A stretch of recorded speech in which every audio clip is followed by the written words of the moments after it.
Welcome, everyone, to the May 2026 meeting of the Humanist Society of Santa Barbara, co-sponsored by the Freethought Society.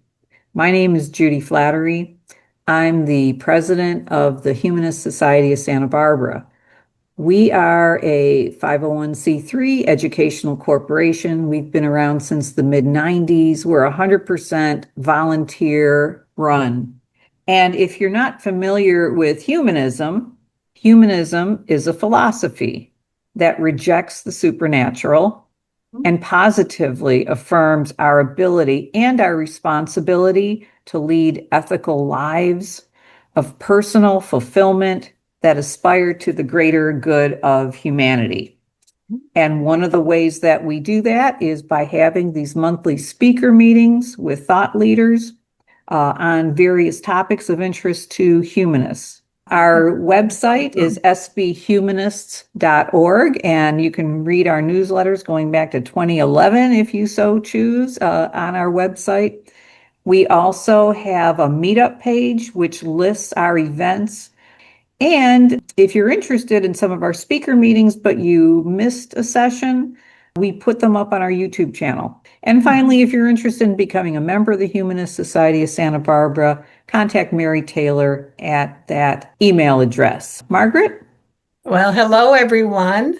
On behalf of the Freethought Society and as its founder, as well as the current president, welcome to the May 2026 event featuring my friend David Orenstein. We are so pleased to be hosting this event with the Humanist Society of Santa Barbara. And like the Humanist Society of Santa Barbara, the Freethought Society is a 501c3 educational nonprofit organization. We were founded almost 35 years ago. And you can find us on the web through the QR code that you see on the screen or at the address ftsociety.org. We also have a meetup page, and as you can see by the slide, the Freethought Society also has a YouTube channel. And to thank you for attending today, the Freethought Society is offering a complimentary e-zine, and that would be offered to anyone who's interested in what we advocate and what we do. We love to publish journey stories and other free thought or humanist related articles. So if you're a writer, please know that we would like to include your voice in a future publication. And thanks again for attending today. Now I'm going to share the introduction of Dr. David Orenstein with Judy Flattery. Today, we are very pleased to be hosting Dr. David Orenstein. He is the department chair and a tenured full professor of anthropology at Medgar Evers College in the City University of New York. And he's been affiliated with the American Humanist Association, the AHA, for more than a decade and now serves on its board of directors. Dr. Orenstein's presentation is entitled Humanity's Debt to Africa, Evolution Humanism, and the Legacy of 8 Million Years of African Descent. In this talk, he'll guide us through the history of human evolution, describing the scientific evidence, as well as reviewing the pioneering researchers behind these discoveries. The presentation is designed to equip us with clear, accurate information that we can effectively communicate in discussions requiring a robust defense of evolutionary theory. Dr. Orenstein serves on the Smithsonian Institute Hall of Human Origins Broader Social Impacts Committee Board. That's a mouthful. He has taught human evolution, primatology, science history, and science advocacy. A primatologist by early training, he has written for numerous national and international freethinker and science publications. And Dr. Margaret? Orenstein is the co-author of 2 books, and they are Godless Grace, How Believers Are Making the World Safer, Richer, and Kinder, and Darwin's Apostles, the man who fought to have evolution accepted, their times, and how the battle continues. He is also the author of a children's book entitled A Tale of Many Trees, The Story of Humanity. The book is about human evolution written for children in kindergarten through fifth grade. Dr. Orenstein is a noted civil and human rights activist representing the American Humanist Association at the United Nations through the non-governmental organization's Department of Public Information, which runs the civil society inclusion policy. Dr. Orenstein is also an ordained humanist chaplain. He has served on the board of several local and national organizations, including the Secular Humanist Society of New York and the Center for Freethought Equality. In addition, Dr. Orenstein served as the American Humanist Association's representative to the United Nations for 5 years. Welcome, David. Thank you very much. I have to say, I'd really like to meet this guy. And that was a fabulous introduction. Now I have anxiety. I have a lot to live up to, you know. You'll do it. We love you. Thank you. Thank you. It is lovely to be here serving both coasts this afternoon and this evening. Even though I'm a born New Yorker, I love Philadelphia. I absolutely love Santa Barbara and the West Coast. So when Judy and Margaret offered me the opportunity to speak, I said I would click my heels 3 times because there's no place like home, and I feel at home in both places. So thank you very, very much for the opportunity to speak on the Sunday where it's nice to be in community with people who are humanists, agnostics, atheists, questioners. When you think about what's happening in our society today, the concerns that we have about changes in governmental policy, even today, we have the Reclamation Day in Washington, D.C., where they're having this National Day of Prayer, funded in part by the government, your tax dollars, and support of the Christian nationalists to essentially say that America is a Christian nation. And so we, of course, know that that is not the case, and that we have to gird ourselves to continue to fight the good fight for the sake of secularism and knowledge. I'll stop there and start the presentation because I don't want to pontificate, but it's really important to be involved. And by coming to a program like this, you certainly are showing a level of involvement, and I really appreciate that. I might not see everybody's face here, but I do thank you and appreciate you for coming. So with that said, let me start the presentation. This is a 4-part presentation. It goes through the wisdom of natural selection, Darwin's life of times, the fossil evidence for our existence, and then wrapping it into what a humanist point of view should be to ensure that we can continue to speak the truth and support science in our efforts to understand not only the nature of the universe, but the nature of ourselves. So I start with the elegance of evolution. In a sense, the fundamental view that when we take an evolutionary point of view, whether we are formally trained in the science of natural selection or biology, evolution is a holistic science, meaning that it is all-inclusive. It is understanding that what operates naturally in the material world is understood through using the tools of science. That can be observation, that can be hypothesis building, that can be testing, that includes peer review, all the things that allow us to say with some strength to our ideas that we can understand the material world because we have developed the cognitive tools over a long period of time to do so. And so evolution is true because we have not only the theory, but we have the evidence, the biological evidence, the physical evidence, the fossil evidence, and so on and so forth. That evolution is not actually a theory. When we talk about the theory of evolution, we're not talking about an idea the way common people think about theory. We use the scientific view of theory. And in essence, we really should be talking about evolution as a law of nature, just like germ theory, just like any other theory that has been proven at this point beyond the shadow of a doubt and recognized in all aspects of the physical sciences as true, as historically understood, operationally, and that it is foundational to all of the sciences, including geology, biology, chemistry, and so on and so forth. And that this field of evolutionary biology is a pursuit that there's never a period at the end of the sentence, because we're constantly finding new evidence to either justify our understanding of the relationships of different fossils, or we are finding new material and evidence to help us better appreciate and understand not only where humans fit into the scheme of nature, but how we fit into essentially the universe. So it is both functional and it is fundamental. That is, if you have this core ability to look at things holistically, whether you're a scientist or not, if you accept evolutionary biology as something that is practical and taught for reasons, because they affect everything from pharmacology to game theory, and that the discipline, not even the field, but the discipline is connected across so many other scientific pursuits, and we'll see later how that actually plays out.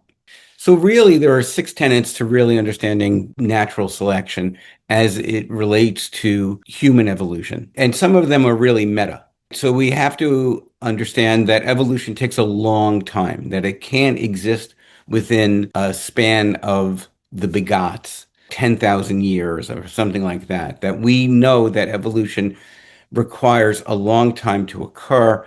And so based on what we know of the astronomical data, that the cosmos is 13.5 billion years old, our planet is 4.5 billion years old, of which for the first billion years of our planet's life cycle, nothing grew, not until we could have an oxygen atmosphere. And then eukaryotes eventually evolved. But that evolution is going on for billions of years, and it has created 3 fundamental laws, that is speciation, adaptation, and extinction.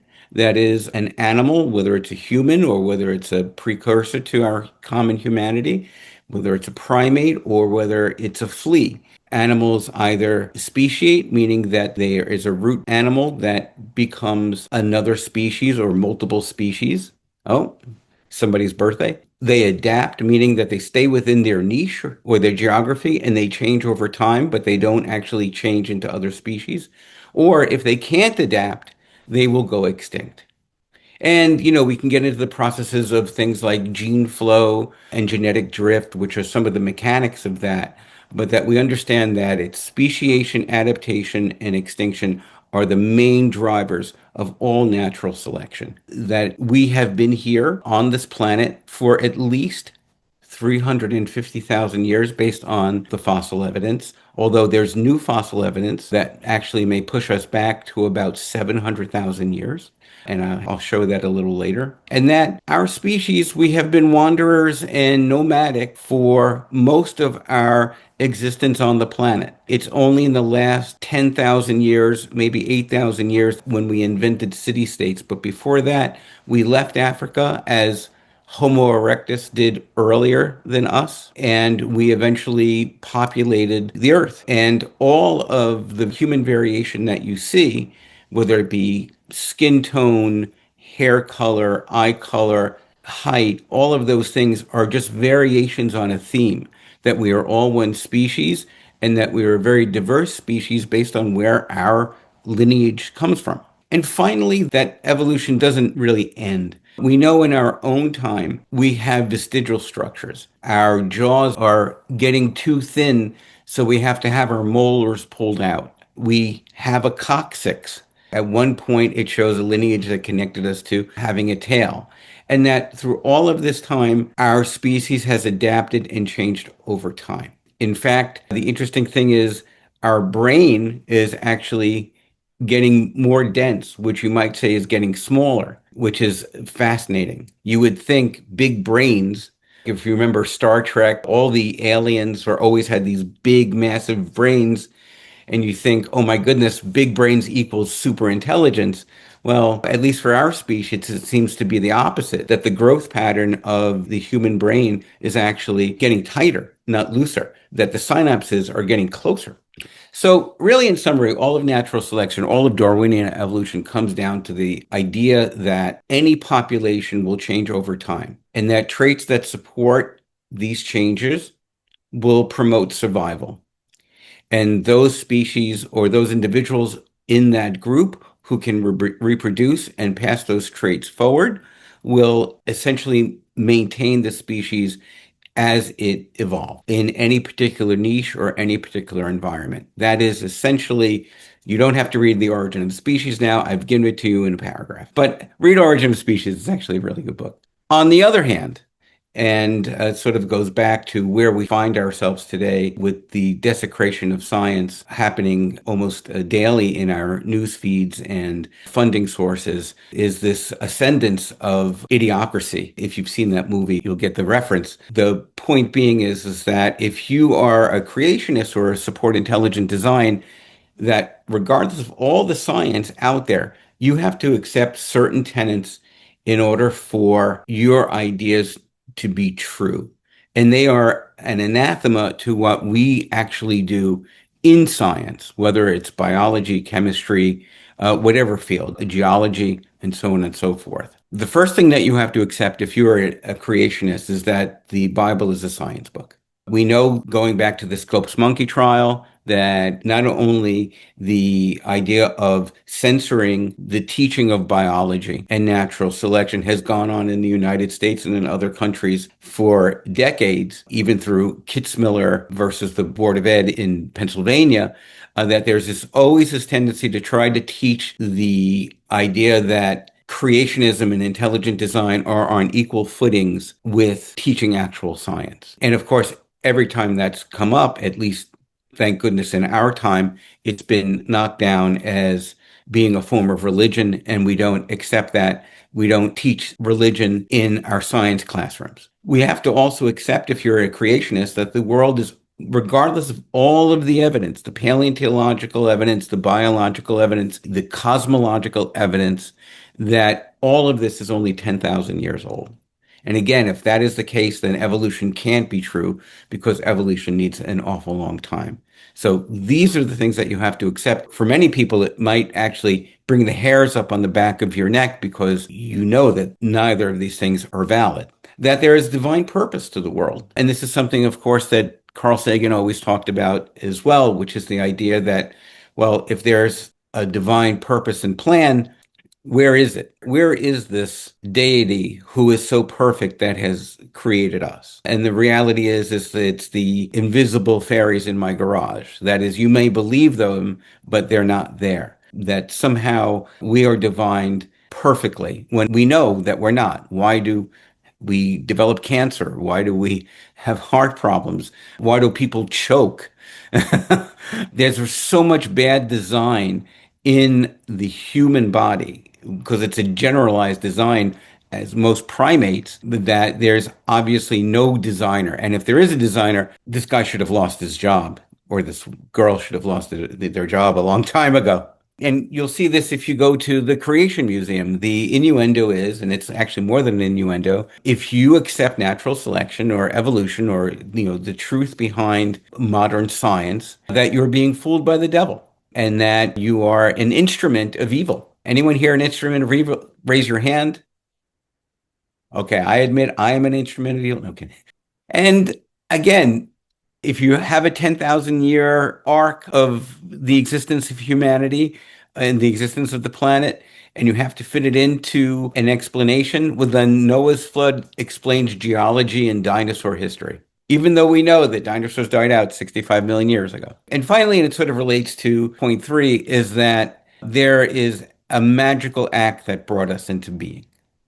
And again, I'm a practical person by nature. I like to see evidence, and I'm sure most of the people here in today's talk are the same way. If you want to believe in magic, that is your right. However, I think it is very unfulfilled because the beauty of science tells us more about the world in which we live and about ourselves than any deity or magical belief system could ever, in my opinion. Let me go through Darwin and his times. I wrote this book with Abby Hafer, who sadly passed away about a year ago. She's a wonderful anthropologist, biologist, and the world is a less happy place without Abby in it. And she would be very happy to be with you today. Sometimes we would tag team these programs, and I miss her very much.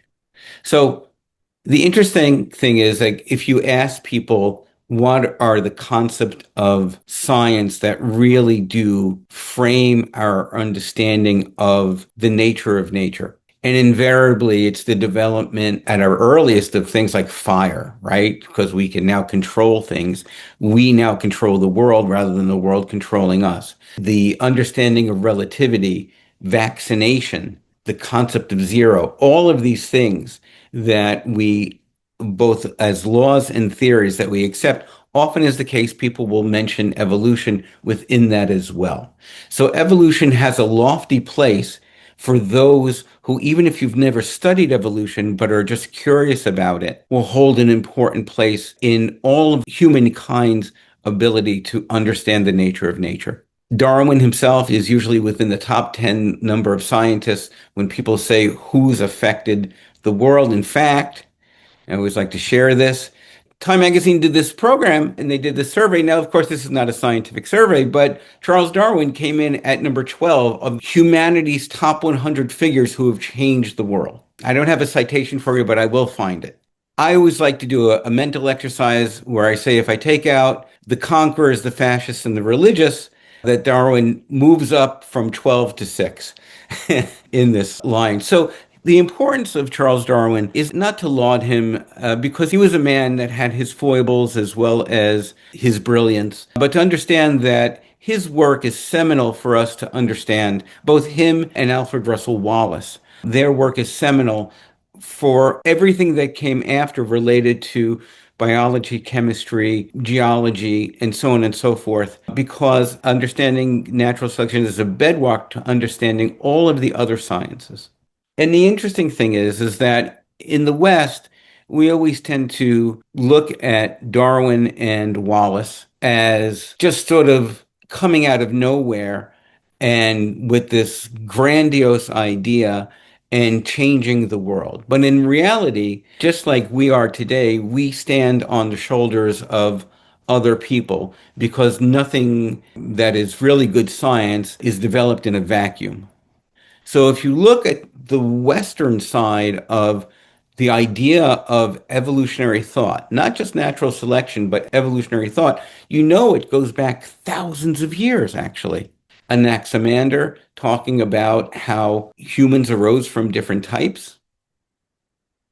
I'll just put these all up here so you can see them. I don't necessarily have to read them. But you see that as far back as in BCE, that you have this idea that we transform, that the world of nature has no supernatural environment, that the anatomy of humans is neither unique or special. So that takes us out of the idea of divine creation. When you look at an anatomically modern human versus, let's say, a Neanderthal versus Lucy versus a chimpanzee, you see that the design, not the intelligent design, but the pattern of design exists over and over again. Nature loves a good pattern. But that's not just, we would be biased if we just talked about the Western ideas of natural selection because, in Asia and in the Arab world, there was discussion and talk of and philosophy about transformation, that the Arab scholars were talking about the struggle for existence, and that humans come from the world of monkeys. So you have all these breadcrumbs, all of these tidbits, all of these ideas showing up in our philosophy and in our science. Granted, in many cases, a lot of the people who are doing the research themselves are still religious. And we'll see in the next slide. But we see these fitful starts that we can imagine before we had the tools of science. We had the inferences that would show us that we are a part of nature and not above nature. And then, of course, you have a post-Enlightenment, Comte de Buffon, moving the scale of nature from this 10,000 years idea, this religious idea, to saying, oh, the world is actually 70,000 years old. You start to see this movement towards, oh, all of this evidence is showing up, and our philosophies and our religion isn't enough to tell us what's really happening here. This is before scanning electron microscopes and DNA and things like that. So we did a lot. Even Darwin didn't have the benefit of these things, but he had insight and he had observation. Linnaeus, of course, with the system of nature, classification of all species within larger and larger groups. Lamarckian evolution, the first idea of biology. Cuvier coming up with ideas of adaptation and evolution. Now, all of these men, including Erasmus Darwin, were deeply religious men.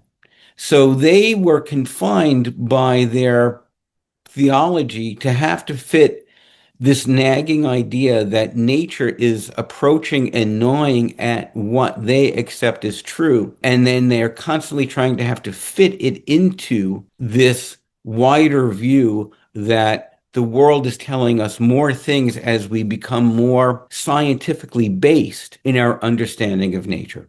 And then there are two really very important geologists who played a huge role in Darwin's life. Adam Sedgwick, who before Darwin went on the voyage of the Beagle, was a teacher of Darwin, and they went to various places in England and looked at the geology. But Sedgwick was a transmutationist, and he was a very strong supportive colleague of Darwin until Darwin sent him a draft copy of Origin of Species. And then they were on very negative terms. At least Sedgwick was. The whole idea of transmutation is basically that there's some will behind the adaptation and nature of change, meaning that if a giraffe thinks hard enough and wants to eat higher parts of the tree, that if they keep stretching their neck and hoping that their neck gets longer, that they'll that consciousness on to the next generation, and the next generation will have a longer neck to get to the top of the tree. Not, as Darwin showed, that the way natural selection works is that genes that are passed down in a given environment, if they help a giraffe reach the topiary of a tree because there's better fruit there, if those random genes mutate and they show up in enough of the population, then those genes will survive because then that species is putting their genes into the next generation. The next geologist is Lyell, whose principles of geology Darwin took with him on the voyage of the Beagle and were really important for him to understand stratigraphy and the way that regions and geology get stratified, where you have the oldest on the bottom and the youngest on top of any particular strata, unless, of course, there's some type of catastrophe. Lyell also was not a supporter of The Origin of Species when it first came out, but eventually became one of Darwin's main advocates.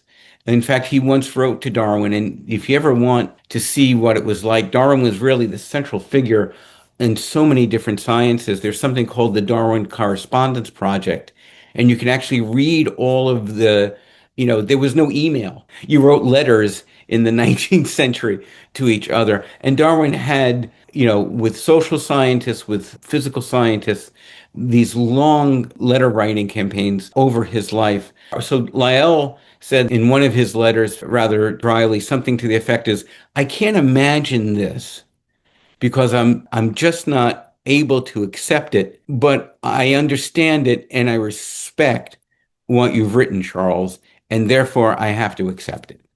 So even though he was, I wouldn't necessarily say critical of Darwin, he eventually, in fact, it was Lyell and Joseph Hooker who in 1858 took the paper of, I'm getting ahead of myself. So let me just keep going here.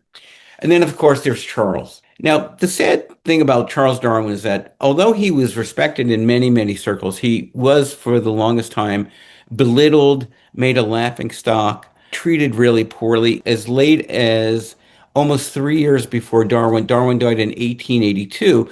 In the Hornet, which was a British publication, this was the picture of Charles Darwin that was still in the popular press. Even though he was making these fantastic, life-altering understandings for all of us, he was still defamed in many places, certainly within the church, and certainly in a lot of public opinion. In Victorian England, the occult was masterful. If you wanted to be part of the aristocracy or join the aristocracy, you have to have seances. You have to have tarot card readings. It was respectable.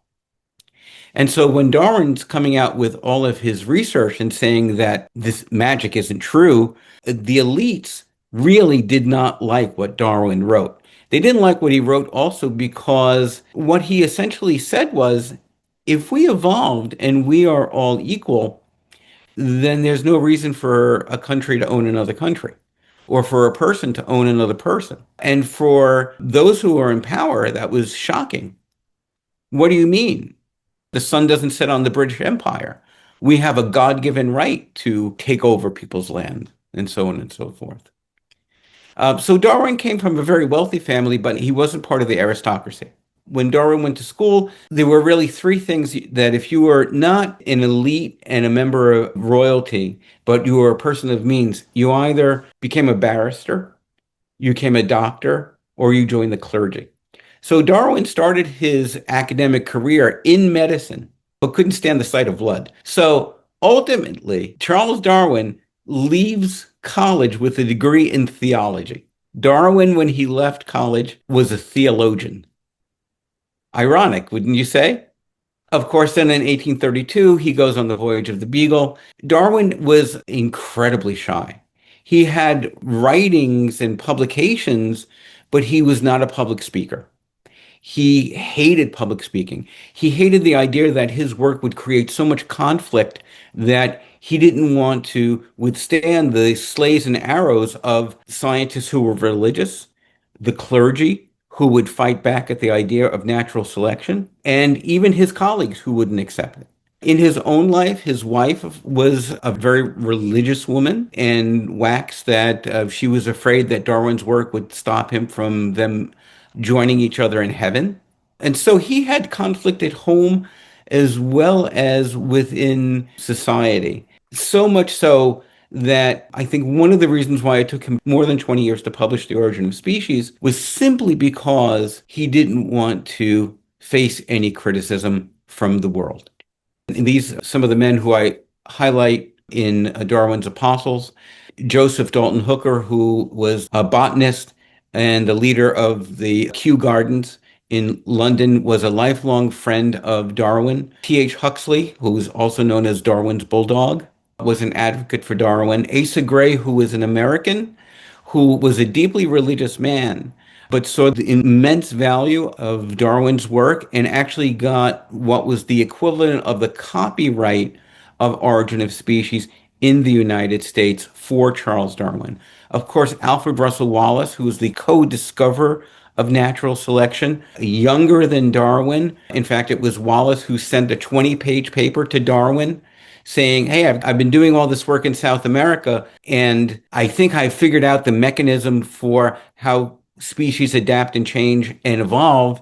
And Darwin went white when he read it because Darwin had a 400-page book that would be Origin of Species that he refused to publish. And he wrote to, I think it was Hooker, saying, what this young man has done in 20 pages, I've done in 400 pages. And he's ready to publish. What do I do?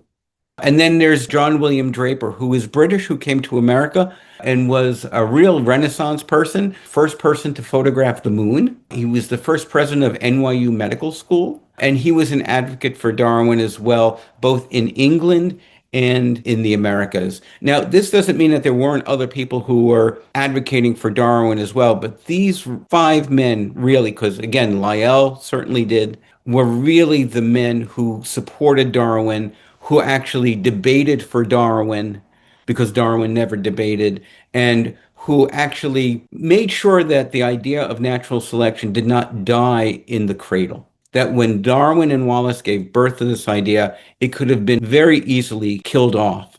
but they made sure through their writings, through their speeches, through their debates, that natural selection would take hold, and by golly, it did.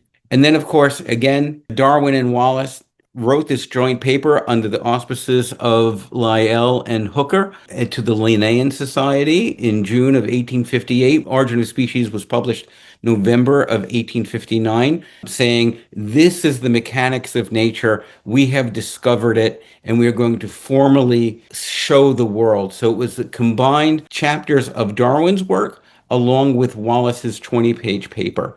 And that became, in essence, the quinceanera, the coming out party, if you will, of natural selection. Again, Origin of Species comes out in 1859, sells out within its first publication in one day. And then in June of 1860, there's the great Huxley-Wilberforce debate at Oxford University, where not only Huxley spoke, but Hooker spoke and Draper spoke as well. They were sort of the undercard match, if you will, if you don't mind a boxing analogy, where, of course, Huxley just wiped the floor with Bishop Wilberforce, really did help solidify making sure that Origin of Species and natural selection would not be swept under the rug of the religious intelligentsia of the time. And at the same time, you have these incredible things happening, right, in the 19th century. You have the women's suffrage movement, anti-slavery movement. It was a time in the 19th century where there was so much happening. Automation, child labor laws, unionization, formal education, where kids don't go to factories and mines at 6 years old, but they go to school. This idea of democratization of access to information to be part of a larger society, penal reform, so on and so forth, that natural selection fits into this world really nicely, because as societies were changing, the ideas of nature were changing at the same time. 75 years later, you have Theodoros Dubinsky, who's a Polish, I believe, biologist, who basically says nothing in biology could make sense except in the light of evolution. Carl Sagan, years later, said the same thing, that evolution and natural selection are the building blocks of our understanding of biology and chemistry and all of nature. And that if you take evolution out, everything else falls. It's like Jenga. You ever play Jenga where you pull out the pieces? So if you take that out, everything collapses. There's also another great quote from The Wisdom of David Attenborough. He was asked by Anderson Cooper, maybe you've seen this, what book has influenced you the most? And he snapped. He didn't even wait. He said, The Origin of Species. So the works are important to not only the literary, but to the material understanding of the world. I'll end this section, God is dead, Nietzsche's dead, God. But what Nietzsche was basically saying is the same thing that T.H. Huxley said, that Darwin killed God. But what Nietzsche was basically saying, it's not that God is dead. It's that we don't need God. And that in the absence of God, we only have ourselves to depend on to help understand the world. It's a very humanistic, actually, idea that if there isn't God, then morality, science, nature, how we treat each other is then a human construct rather than an immortal one based on divinity. When Nietzsche said God is dead, he didn't mean that God lived and then he died. He meant that we are God and that we must control the world in the best way possible, not in any fascistic way. Part 3 is where I'd like to really focus on the evolutionary record. So we've talked about the baseline, that we have to understand evolution, that we have to understand it's a long process, that we have to understand that itself had to go through machinations over time and distance, with a lot of players coming up with the fundamental mechanics of what we teach in school today. But that what stands the test of time, especially related to our own human evolution, is the fact that we have both the biological evidence and the fossil evidence to say beyond a shadow of a doubt that not only is evolution true, but we can show it, and we can show it functionally. In fact, when Darwin wrote this in his notebook, and this is very famous, where he says, I think, where he came up with the idea that species speciate or they adapt or they go extinct. This is one of the original things, and you may have seen it. I took the liberty on the right to actually show not so much the tree, but the bush, going back to at least Australopithecines, of the intricacies of all of the hominin species that have existed on the planet, some close to us within the last 35,000 years before dying out.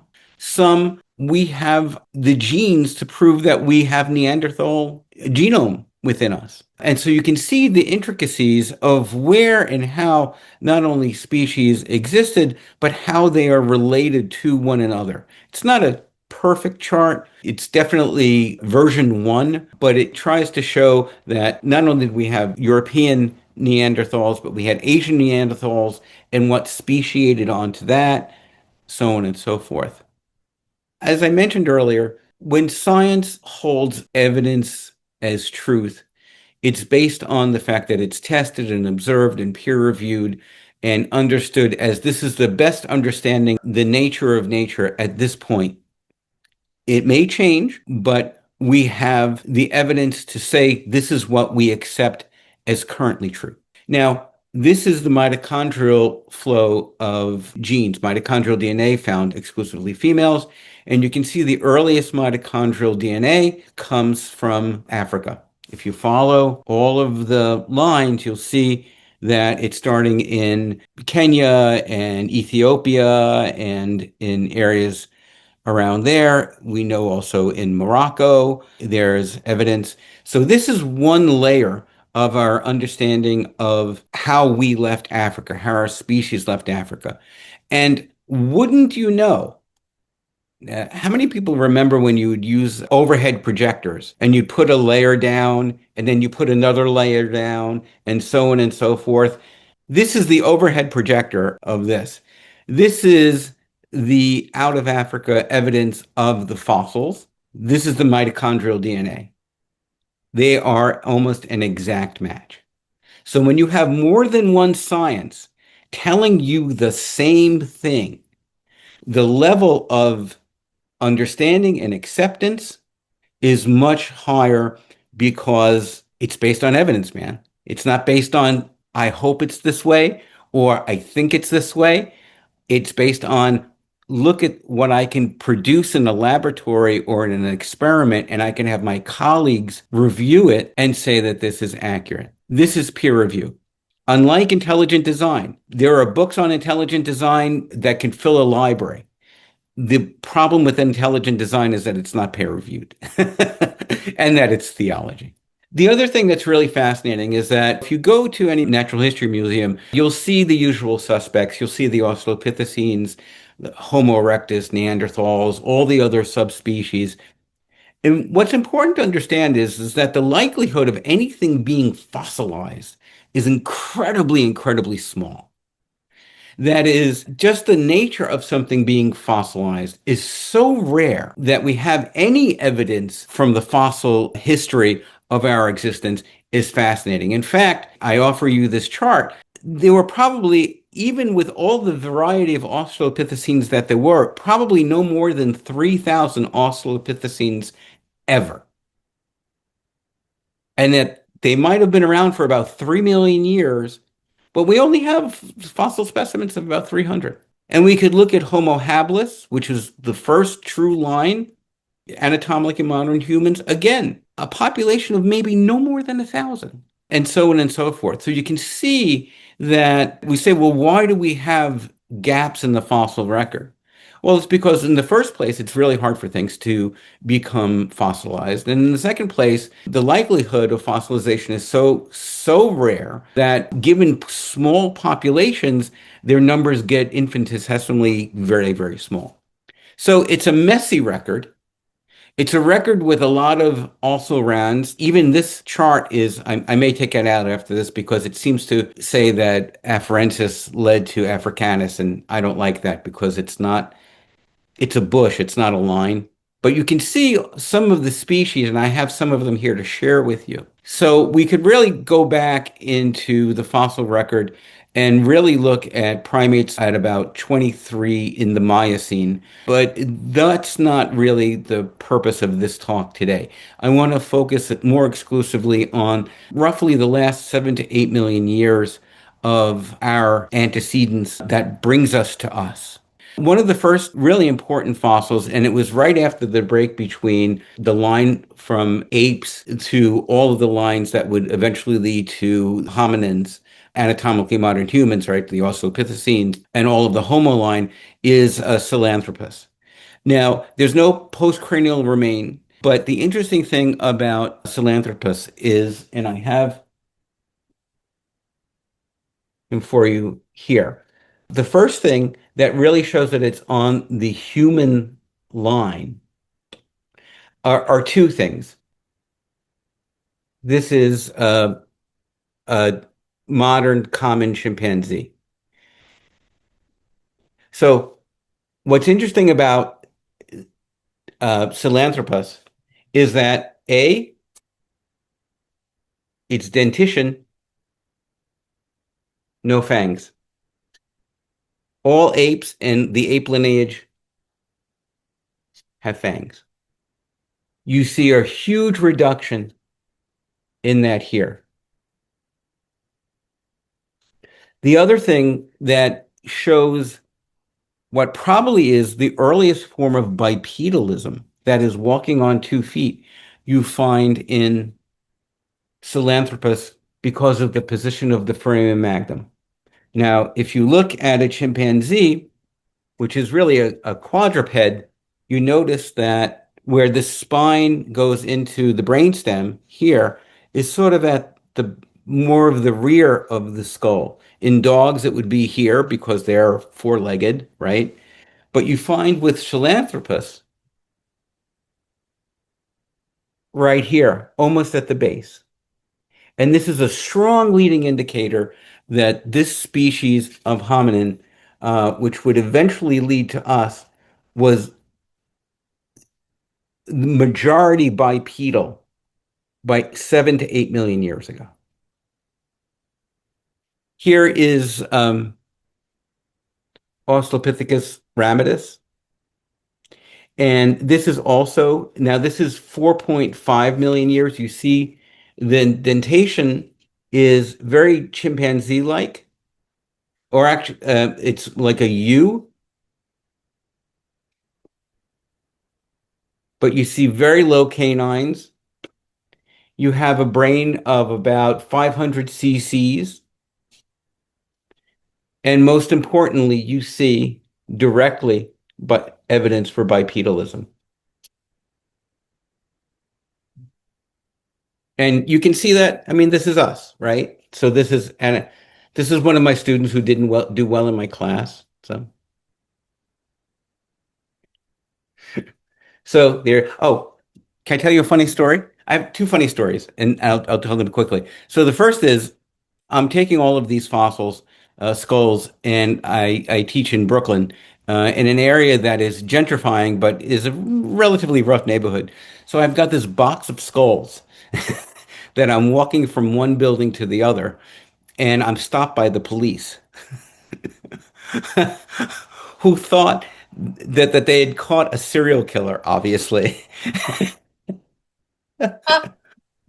Until I showed them my ID card and showed them that these weren't, these are casts, and then they let me go. It was only in Brooklyn.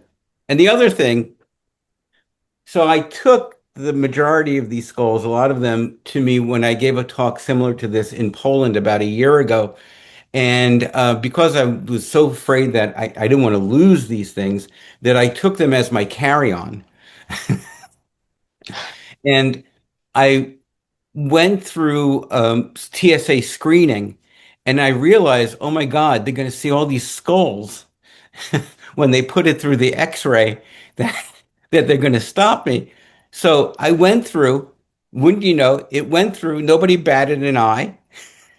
And I said, it's okay, these aren't real. And the woman looked at me, she said, honey, What comes through here, this is the least of our problems. So those are my two stories about my wandering minstrel show of carrying hominids with me wherever I go. At the same time, you have these species, and before you even get to Australopithecines, you have guys like this. So this guy's not even on the line of Australopithecine or the line to chimpanzee or anything like that. It's another one floating around there in Africa that is an evolutionary dead end, and this is Kenyanthropus plotiops. So he's not related to Australopithecines at all, but he's existing about the same time as Australopithecines, or maybe a little bit before. But again, an evolutionary dead end. You either speciate, you adapt, or you go extinct. Before we even get to Lucy, the question is what came before Lucy, right? Because Lucy didn't just get dropped here by aliens, right? We were not seeded, although some people believe that. Again, we need the evidence. You have Australopithecus anamensis, which is 3.8 million years old. And she is the precursor to all of the Australopithecines. She is the root ancestor, or he is the root ancestor at this point in our knowledge to what would eventually lead to the Australopithecines. Let me bring out Lucy. This, of course, is Lucy, Australopithecus afarensis. And you know the story how she got her name? So Don Johansson, if you ever read the book on Lucy, he was in Ethiopia, and Lucy in the Sky with Diamonds was playing when she was Oh, here. Yeah. To me, you can't do better than that. But if I were to pick a Beatles song to talk about human evolution, it would have to be The Long and Winding Road, simply because of all of the nature of how things change. Oh, thank you. So again, foramen magnum, definitely bipedal, living before our young Lucy. The fascinating thing about Lucy, of course, is that in most cases, all we have is the skull. Lucy is one of the first early hominins where we have postcranial evidence, long bones, pelvis, backbone, spine, arms, right? 3.5 feet tall. She must have been quite a beauty. But again, you see on the road to what would eventually be a speciation event where Homo habilis would arise, the Palatine area is still very chimpanzee-like. It's like a U. If you look at anatomically modern humans, not so at all. So if there are any dentists in the audience, I thank you for all your hard work. And so Lucy's running around in at this time. At the same point, or actually just a few million years later, you have the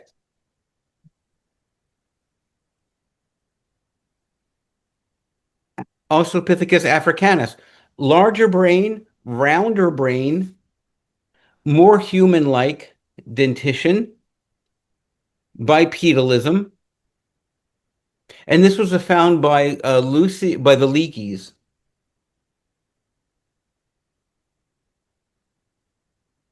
Here, if you've never seen, this is Town Child, who is a baby Australopithecine.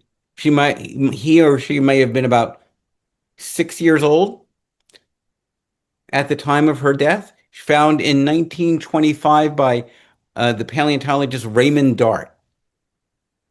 Fascinating. But you can see the emergence of a more human-like round palatine and very similar dentition to later anatomically modern humans. So you see a lot of changes going on in this species. At the same time, just like with anatomically modern humans, you have Neanderthals and you have Denisovians and all these other Homo species running around. At the same time, there were a variety of Australopithecines, including this guy. This is Australopithecus robustus. So there are two forms of evolutionary dead ends, if you will, of Australopithecines: the robust and the gracile. Now, if you look, definitely bipedal, but what these guys were eating were thick tubers. They were biting nuts. They were basically nutcrackers. If you look at what's fascinating here, the mid-sagittal crest, so the muscle attachments that must have gone to the jaw in order to, masticate were intense, very much like an anatomically modern gorilla. I mean, if you notice, no fangs, right? No canines, where a gorilla has a canine. But the whole idea, again, nature solves the same problem in many different ways. So here are other robust Australopithecines. So they're all running around about the same time. And if you look back at this chart, you get a more of an appreciation where they're all meeting up in some cases.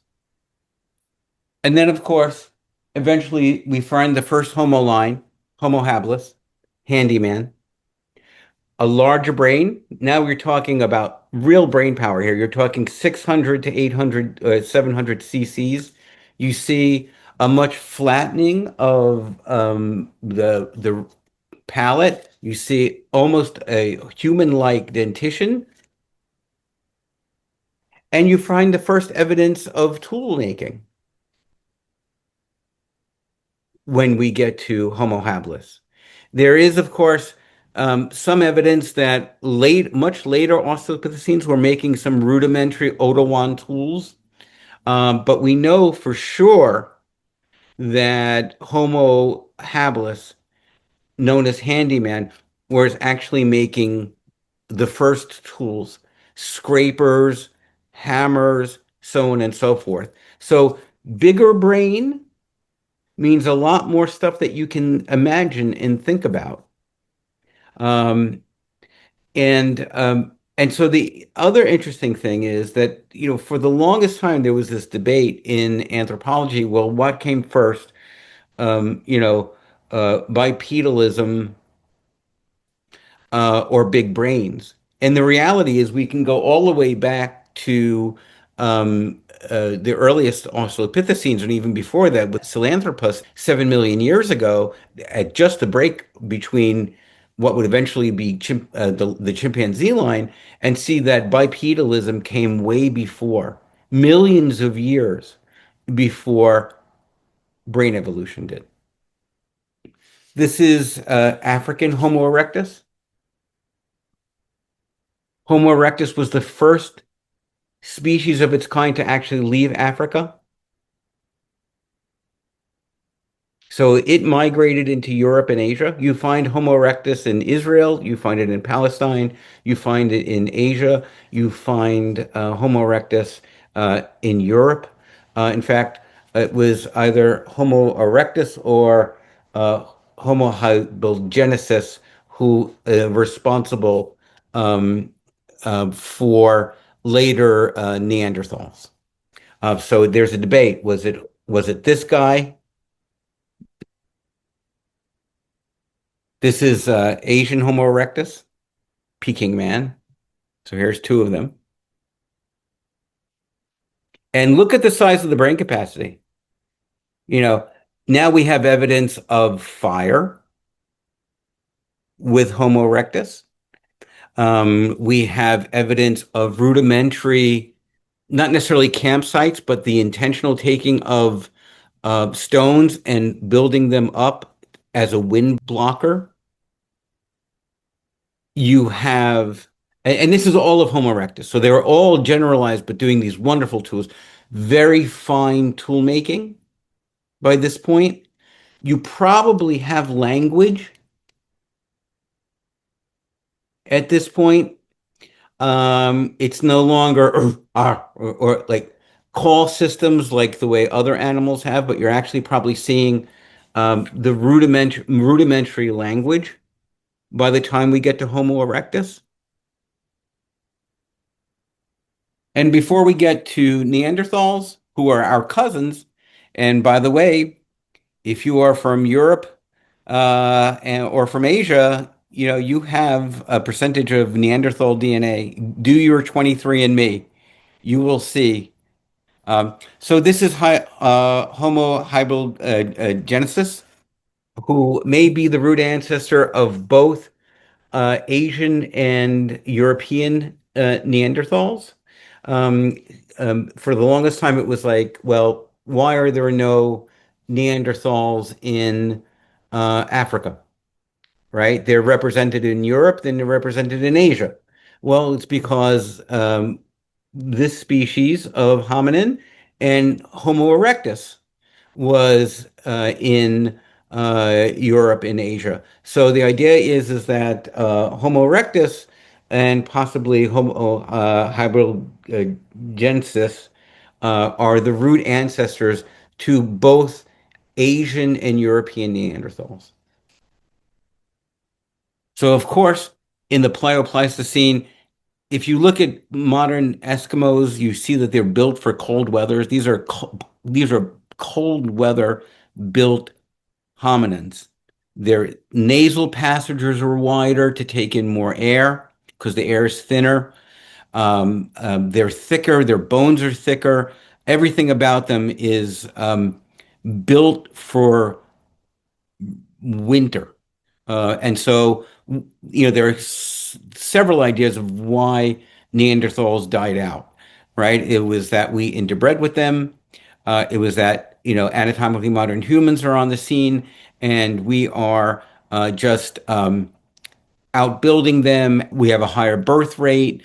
The temperature's changing, where if you're built for cold adaptations, and now it's getting warmer. If you can't evolve and adapt quickly enough, the answer is extinction. And in reality, it's probably multiple things that led to the extinction of the Neanderthals. So when I went to school back in when the dinosaurs ruled, all you had was, oh yeah, you had Neanderthals, and of course, then you had modern humans and so on and so forth. And of course, it gets thicker because then you find these guys, Homo florensis in Asia, right? Dying out only about 35 to 50,000 years ago. Right? You have the Denisovians. Their genetics are a mixture of several aspects of the Homo line plus Australopithecine. So God only knows how they got, and I say God only knows facetiously. I'm sorry, I'm from New York. This is how we talk. I'm saying. And so you see that there's a lot of contributing factors here. The first evidence of our species. We lived in Africa from about 350,000 years ago to about 90,000 years ago, almost exclusively. If you look at the first 4 points, you see the time get ticked back with every new find. And again, this is what happens when you find new fossils. It's like, okay, something replaces something else. We have to change the timeline. We have to change how we understand what's happening. Lo and behold, just this year, new evidence has come back, also from Morocco, which pushes back our lineage, Homo sapien, archaic Homo sapiens, to about 770,000 BCE. It almost doubles the timeline from when anatomically modern humans or are very close to archaic humans existed on the planet. This is me holding the jaw of this species.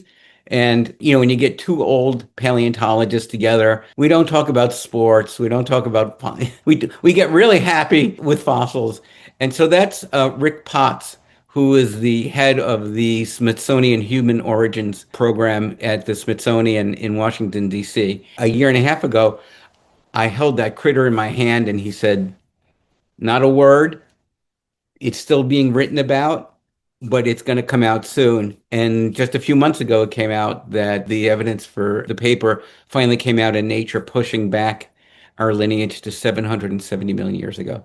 By the way, I apologize. It's the same jacket and shirt. I don't know why that I wear. And wait, even the same jeans, I think. I don't know.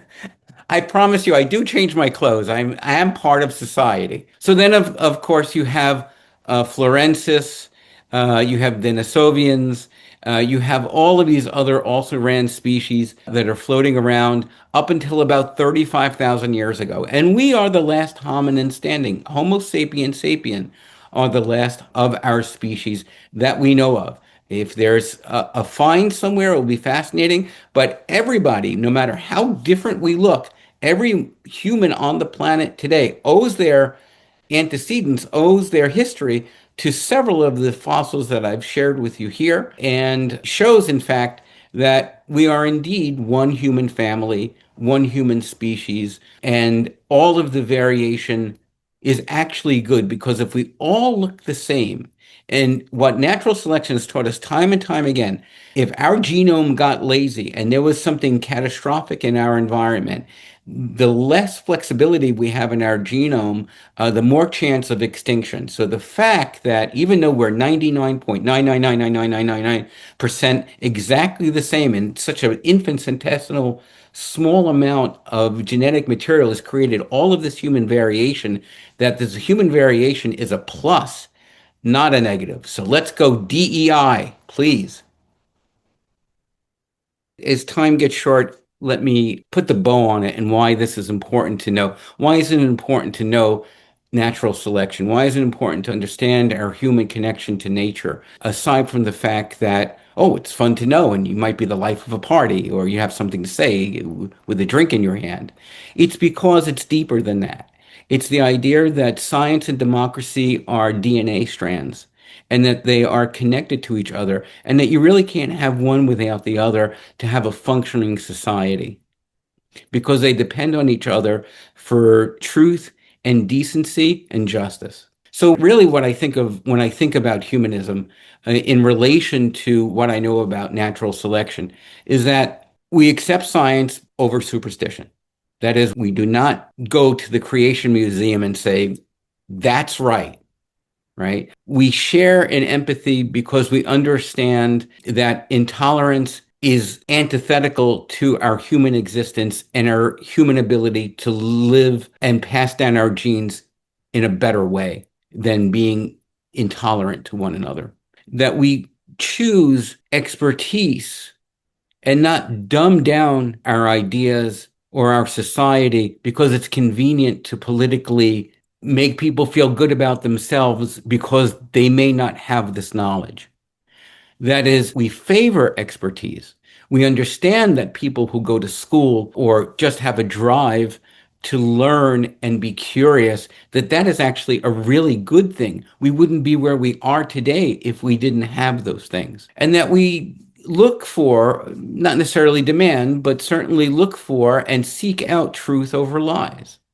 And we call truth to power when we hear these things. And finally, that we debate facts rather than opinions. I can't tell you how many times I have been asked to debate creationists, and I never debate a creationist. I never go on anyone's show. I never go on their YouTube channel. I'm not giving anybody oxygen to spout their foolishness. It would just be the worst thing, because it's a gotcha anyway, plus the fact that I'm not there to make somebody else richer. And so thank goodness we have the National Secular Society. We have people going back and recognizing for generations, whether it's Ingersoll or Dawkins or the American Humanist Association or American Atheist or a whole litany of alphabet Freethought organizations who fight, the Secular Coalition for America, for the idea that we must understand democracy and respect science and make sure that we have those together, because a knowledgeable, informed populace is a better society. And as Bertrand Russell said, without science, democracy is impossible. Of course, we have people in the ether. The church is supposed to direct the government. The government is not supposed to direct the church. I'm tired of all this separation of church and state junk. Think about it. Right now, maybe it's over. I'm not sure. But in DC, they're having this rededication to the United States being a Christian nation when that's just not the truth, right? You have Marjorie Taylor Greene, who's recently seen the light, but I don't know how much of that is true.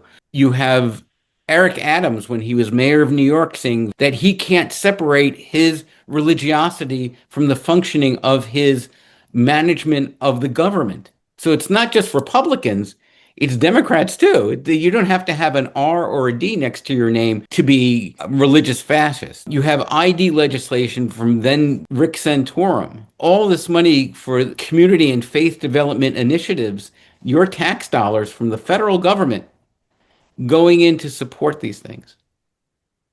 I really do think that when you have anti-democratic movements like you have in the United States right now, whether we call it fascistic or whether we call it authoritarianism, they are anti-democratic movements. And all they are doing is giving the ignorant a platform to spread their ignorance. And that's incredibly dangerous because we're looking at the Dunning-Krugerization of the United States. Dunning-Kruger, where people who think they know the most, but actually know the least, are in charge of our military, of our science, of our health, of our government at this point, and it is scary. And we are seeing wars and violence and people not having health care and ivermectin over and over again. And you realize that the guardrails that have been around are not there, except we are the guardrails. We have to be, in the humanist, atheist, rationalist community, have to be the guardrails. We have to have skin in the game in order to be good citizens. Because really, if you go to the Creation Museum, it's basically the Flintstones. Now, I loved the Flintstones growing up. Wilma, it was basically the Honeymooners, right? But in cartoon form. So I could love the Flintstones and see the humor in it, but if you believe that velociraptors were around with anatomically modern humans, you've gone off the deep end and you're not using any type of human wisdom or logic or reason because, as we've seen in the presentation and beyond that in our own lives, what's real and what's make believe. But yet we do have the idea of Genesis and the Big Bang, the Bible code, all these different things that are trying to whittle their way into secular parlance to give the resemblance of honesty and truth when in fact there is no honesty and truth in any of this. So Carl Sagan said it best, and I won't read it to you, but I'll leave it up here and you can go back to this if you want to stop. But we need to have a humility and a community spirit to understand scientific method and how the Bill of Rights are linked as they're linked to the UN Declaration of Human Rights. And as Christopher Hitchens said, another person whose loss to our movement is greatly felt, that what can be asserted without evidence can be dismissed without evidence. So if anyone tries to use their however highfalutin or scientifically sounding ideas about intelligent design and creation as it might be seen, in the end, it's all theology and it's all flim-flam and it's a grift. So I leave you with this, and these are really my final thoughts, is that in our movement, certainly at the AHA and in all of the organizations I've had a pleasure to speak with and the people I've gotten to know, many of you in this meeting here, many of you who I hope will be able to see each other or communicate. I'm a big fan, just to let you know. You have my contact information. I hope you can always ask for it, or you can find me on Facebook or whatever. Let this be the start of a conversation. If you ever have questions about any of this stuff, I'm always available. Just an email or a phone call away. Unlike Darwin, we don't have to write each other flowery letters. You can just shoot a quick email. But I think it's really important that we understand that it's not that what's happened in the movement that matters most. It's really what we do next. We can't rest on our laurels, and we can't opine for days like the Reason Rally, and which were great. I mean, I love them, But you can't live in the past if you're going to effectively plan for the future. And as humanists and rationalists and non-believers, whatever label you might have yourself or no label, you have to understand it's really what you do as much as you can do that makes a difference. So if you can give money, but you can't give your time, do that. If you can give your time, but not your money, do that. Add your flavor to the movement because that's what really matters. If you're good at writing or you're good with technology and you can't do anything else, give that to an organization because that is the type of dignity and compassion and rational free thought that will help us get to the next generation. And with that, I thank you for your time and attention, and it has been lovely shouting at you for the last hour and a half. Thank you. Thank you, David. Thank Sure. you, I heard David. your call to action there. And yeah, I think for myself, I'm often much more comfortable. Let me learn some more about it because, that Dunning-Kruger, I mean, I know what I don't know. And Right. I'm sometimes maybe reluctant to take a stand because maybe somebody else knows more. And I think we have within this movement, that may be a common experience. But I'm Sure. hearing you say that we need to take advantage of the opportunities to stand up, to speak out, because we're the guardrails. I Yes. get that. I get Yes. that. Absolutely. Um, One question was someone was wondering about the teeth, all the teeth that you showed in the skulls you showed, and Mhm. they're wondering, so all these species, were they herbivores, were they carnivores, were they omnivores? What was the purpose of the canines? Was it to show threat, or did they actually, can you say something about the teeth and what the teeth tell us? Sure, sure, sure. Okay, so now we know that just because you have big teeth doesn't necessarily mean that you're going to be a monster and you're going to eat flesh, right? So here's gorillas who are vegetarians, Hmm. right? So it's almost a dissonance because why would you need big teeth like that if you're not going to like be like a lion in the jungle, right? But again, this is of course for sexual dimorphism. So this is a male gorilla, and this is probably for threat, why it still exists. When you look at this guy, Australopithecus robustus, again, the same remarkable features, right? But if you notice no fangs, it's because this guy was just basically eating tubers. He was not a meat eater. Okay. For the most case, early Australopithecines were probably scavengers more than anything else, right? So they're not forming hunting parties. You're not having that happen until probably at least Homo erectus, where there's planning and there's cooking of meat.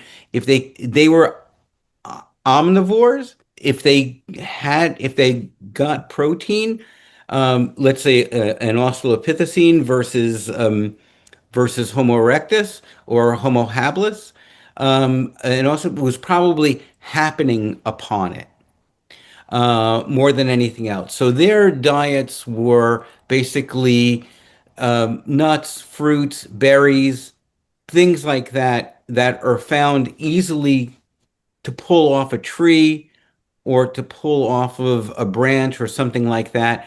And if they got what's called an infusion of protein, animal protein, it was probably by accident because don't forget, especially with those Australopithecines, they're not cooking their meat, right? So who knows what their digestion is like, you know?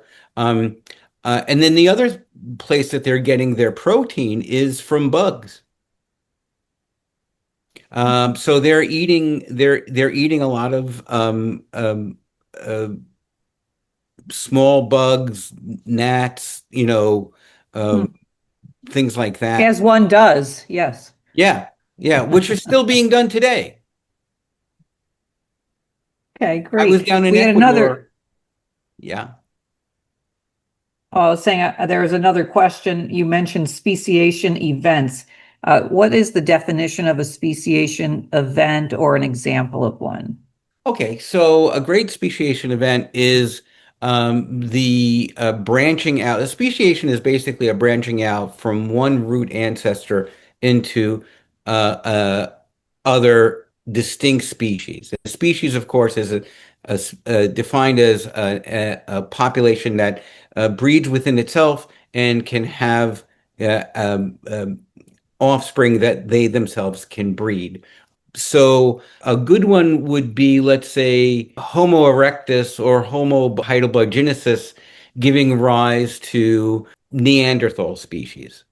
So you're Rather, saying that all of a sudden we notice there's another species. We might not know what was the moment in time or the thing that happened that had it cross the line from right. I mean, being there the could same be, species to another. periods of like here in particular, right? So if you're looking at speciation events, depending on where you have a clean cut, right? So the Denisovians and both European and Asian Neanderthals have a root ancestor of either Homo erectus or Homo heidelbergensis.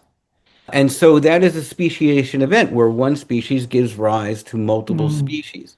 Where you have, let's say, Asian Neanderthals giving rise to three very important Asian subspecies, Homo longi, Homo florensis, and Homo luzon in the Philippines, right? So here is where Neanderthal is now having a speciation event, and it is adapted from and has lived in Asia for up through its entire evolutionary history. At the same time, it's giving rise to at least three other subspecies. And you can see roughly the dates when those things happen. Now, it could happen for a lot of different reasons, right?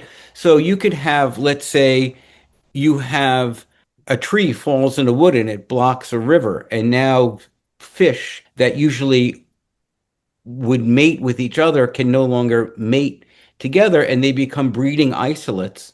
And now they're following their own evolutionary path now because they are no longer together and have access to each other. They may adapt or speciate into whole other species. And you find this over and over and over again, which is why there's 1,000 different kinds of beetles.